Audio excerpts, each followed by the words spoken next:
பொதுவா பேச கத்துக்கும் போது நம்ம சொதப்புற விஷயமே இங்கிலீஷ்ல கேள்வி கேட்கறதுக்கு. உதாரணத்துக்கு இப்போ ஃப்ரெண்டு உங்க மேல கோவமா இருக்கான்.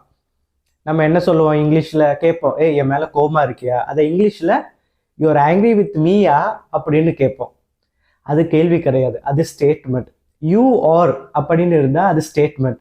அந்த ரெண்டு வேர்டையும் திருப்பி போடுங்கல, ஆர் யூ, அதுதான் கேள்வி. நீங்க இதை எந்த இடத்துல ஃபாலோ பண்ணாலும் ரொம்ப ஈஸியா இருக்கும். இப்போ உங்க ஃப்ரெண்டு யூ ஆர் ஹாப்பி அப்படின்னு ஃப்ரெண்டு கிட்ட சொல்றீங்க. நீ சந்தோஷமா இருக்கியான்னு கேள்வியா கேட்கணும்னா யூ ஆர் ஹாப்பி. அந்த ஃபர்ஸ்ட் ரெண்டு வேர்டை திருப்பி போடுங்க. Are you happy? You are angry. First ரெண்டு வேர்டை திருப்பி போடுங்க. Are you angry? You are hungry. Are you hungry? நீ என் ஃப்ரெண்டு தானே, அதை தமிழ்ல இப்படி கேட்கலாம். இங்கிலீஷ்ல யூ ஆர் மை ஃப்ரெண்டுனா அப்படி கேட்கக்கூடாது.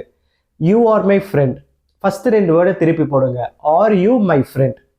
ஸோ எப்பவுமே ஒரு கேள்வி கேட்க நீங்க கத்துக்கிற டைம்ல ஃபர்ஸ்ட் அதை ஸ்டேட்மெண்ட்டா சொல்லி பார்த்துக்கோங்க. முதல் ரெண்டு வேர்டு நீங்க திருப்பி போட்டீங்கன்னா அதுதான் கேள்வி. யூ லைக் திஸ் வீடியோனா did you like this video?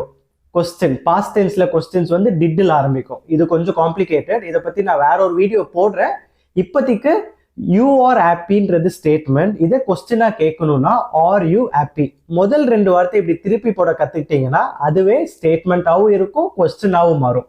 Video பிடிச்சிருந்தா லைக் பண்ணுங்க, மறக்காம சேனலை சப்ஸ்கிரைப் பண்ணுங்க. ஏதாவது டவுட்ஸ் இருந்தால் கமெண்ட்ஸ் பண்ணுங்க. பாய்.